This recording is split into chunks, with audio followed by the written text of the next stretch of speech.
I'm Ash. I'm a queer witch, an astrologer, and a flower essence creator. And in this video, I am sharing a IGTV video that I did over on Instagram. If you're not following me there already, you should check me out. It's at Ash Gravity. This is actually going to be a two-part video, and you can start with this one, and then in the link below, you'll find the next video for part 2. And in this video, I'm going to be talking about what flower essences are, how I make them, how you can use them.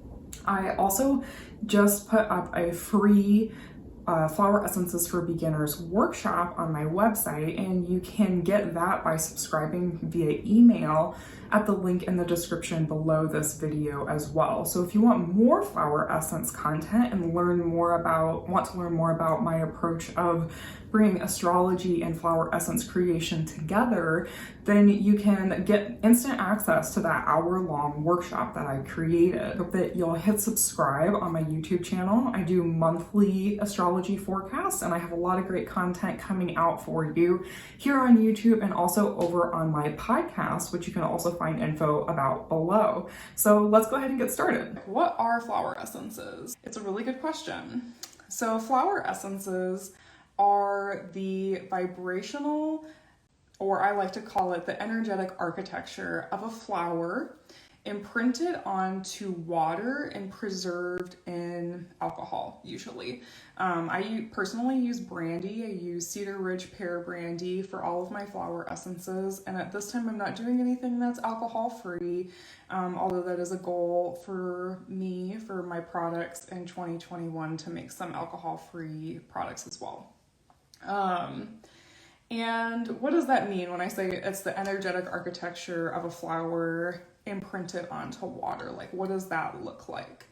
So what the process of making a flower essence looks like is it's a very relationship heavy process, which I really love about it. And what I do is I go and I kind of communicate with the flowers that are around me, and I go, and if I feel like a flower is kind of calling to me, I might listen to that call over the course of a few, days or weeks sometimes, depending on how long that flower will bloom. And once I kind of get that sense, I'm a very sensitive person, when I get the sense in myself, it's just kind of like a knowing that that flower is asking me to make an essence, I will go and I will sit with the flower and I will make an offering to that flower. So sometimes that might be a small crystal or something that I've grown in my garden. Crystals, I would say, are the kind of the more common ones that I use to make an offering to a flower essence. And then I sit with the essence and I ask for permission to take its medicine.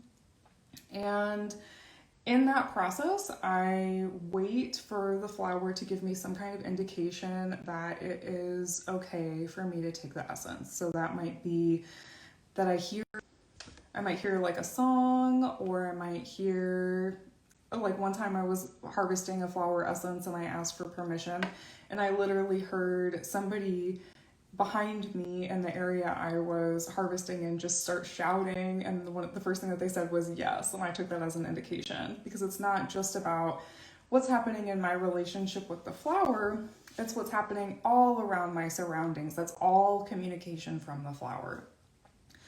Once I get permission from the flower, I then will take leaves of some kind off of the flower, and I will actually use the leaf to pluck, for most flowers, the individual buds off and place that into a bowl of water. And I use astrological timing to decide when I'm going to do this. So I'm thinking about the day of the week and what that corresponds to in the planet, the sign or the phase that the moon is in and the sign that the moon is in. I'm thinking about what is the sign that's coming up over the horizon at the time, or what's on the ascendant at the time. And some of this is probably super complicated and like way more info than some of you want to know, but I just wanted to kind of give you an idea of like what all goes into this. And basically at that point, then that bowl of water will sit in usually the sun, although not always. Sometimes it's the moon, sometimes it is, sometimes it's a stormy day, and sometimes that actually suits the essence that I'm making. So I'm taking all of the environmental factors into consideration when I'm making the essence as well. And then at that point, I'll take the water when it's done, when the process is finished, I'll take the water from that flower essence, and it's usually a few hours, and I will siphon that off and then have half of the water, half brandy, and then that becomes what is called the mother essence. And then I take drops from that mother essence, and that is what I put into the flower essence bottles that I am selling, or that I give to people in consultations and things like that. So if you're familiar with a tincture, if you've ever taken a tincture, it's quite a different process. So I also make tinctures, I don't sell them, I just make them for my own personal use. But a tincture, you're taking the plant material from whatever plant you're using, whether that's the leaves, whether it's the flower, whether it's the root, and you are putting that into alcohol, and you're letting the alcohol pull all of the medicinal qualities of the plant out into the alcohol, and you're doing that usually for a period of 30 days. And tinctures we use all the time for very, very physical body benefits, like, I make tinctures that I use for sleeping. I take tinctures for anxiety. I take tinctures when I have bad cramps, whatever it is. Flower essences work, they can have some physical benefits, but it's really more, at least my focus is much more on the psycho and spiritual benefits of flower essences. And even in the process I described at the beginning of like how I work with the flower essence, how I ask for permission, it involves, meditation and prayer. It's a very spiritual process making these flower essences. And I have found them to be so incredibly helpful in my life. And I know that it might sound a little like, well, how do they work if it's just, a flower that's, going into water for a few hours? But the way I like to think about it is that flowers have their own personalities, just like we have our own personalities. And when we look at our natal chart, when we look at our astrology, we are also looking at all of the little personalities that exist within us. So, a lot of you might know already that you're not just your sun sign. You have a moon sign, you have a rising sign, you have a Mars sign, and they might all be in totally different signs. And they might be parts of you that don't always get along with each other, so like somebody might have their motivation, they're a very motivated, action-oriented person, but emotionally, they might have really changeable emotions, and that might be a struggle for them. So that's kind of how I like to think about flower essences. They have their own personalities, and sometimes those personalities are exactly what we need in our life because we're going through whatever it is. We have a problem, we have some kind of block. That's a really, really popular, common way to work with a flower essence. If you feel blocked in a certain area, or you feel blocked in a certain aspect of yourself, letting a certain aspect of yourself be seen, flower essences can really help with things like that. And of course, if anybody who's watching this has questions too, feel free to ask any questions. I have a couple more questions that I'm going to answer, but I'm also happy to answer any questions that you all have tonight. So another question that I got when I asked earlier in the weekend for what questions people had about flower essences is, do they have any scent? And this is a really great question. So flower essences don't have any scent. It really, the way that a flower essence tastes is mostly you're just going to taste water and whatever alcohol. So as I mentioned earlier, I use pear brandy. So it just kind of tastes like a water pear combination. And another thing is that flower essences, people often get them confused with essential oils, and they're very different things. Essential oils we usually don't take internally, actually. A lot of essential oils aren't safe for us to consume, but flower essences are totally safe for us to consume. They don't have any scent, and it's not like a perfume or anything like that. It's truly just the architecture of that flower imprinted onto water and preserved in brandy.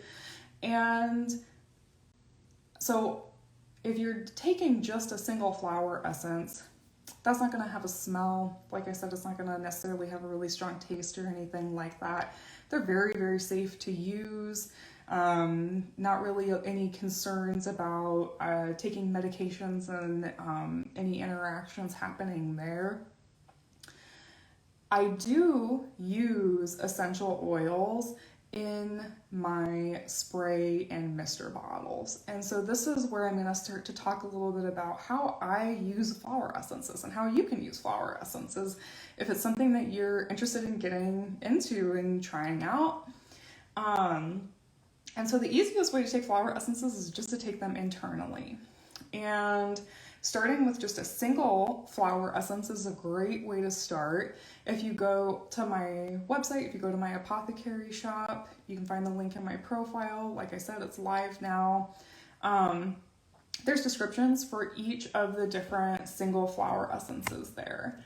And I only have 8 that I'm selling right now, 8 that are my own flower essences that I've made. And I mentioned earlier in the week that I have a lot more than 8 flower essences. If you book a custom flower essence appointment with me, or you book an astrology reading with me and you want me to make a flower essence blend for you, I have way more than 8 to choose from. But these are the 8 that really came through and wanted to be in the apothecary, and I chose them intuitively, using tarot and a pendulum to make the decision around which essences wanted to come forward and be available for all of you, which is a really beautiful thing. And this is another aspect of how I'm working in relationship with all of these plants. I'm not just saying like, okay, I'm going to go out and make all of these products and then I'm going to sell them.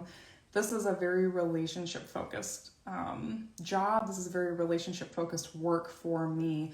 I really view myself as a channel for these flowers to come through to all of you. So you can read about the messages that I put up for each of these flower essences, what I got from those flower essences and how they're traditionally used. But yeah, like I said, probably the easiest way to just start taking them would be to pick one essence based on what you're looking for. So I'm just gonna say, like, one of the essences that if I was gonna pick one right now that I think would be a really great essence to choose for pretty much anybody based on the astrology that we're all working with right now, it would be this comfrey essence. So comfrey flower essence, I view this as a Saturn remedy. That might be a little bit too technical for some of you. But what that means is that this essence, this flower, really supports us in looking at all of the broken aspects of ourselves or the ways in which we're maybe holding on to past pain or past wounding from places that we don't need to hold on to it anymore. So this could be like inherited wounds that we came into this life with some ancestral trauma that it's time for us to let go of. Or maybe just things from our family, things that we've learned that are bad about ourselves, and we have inner wounding around that. Comfrey flower essence is one that can really help us. I like to say it speaks in symbols. It helps us to see all of these patterns and how we're playing it out in our life so that we can release it and then come out of that experience as like a more holistic version of ourselves.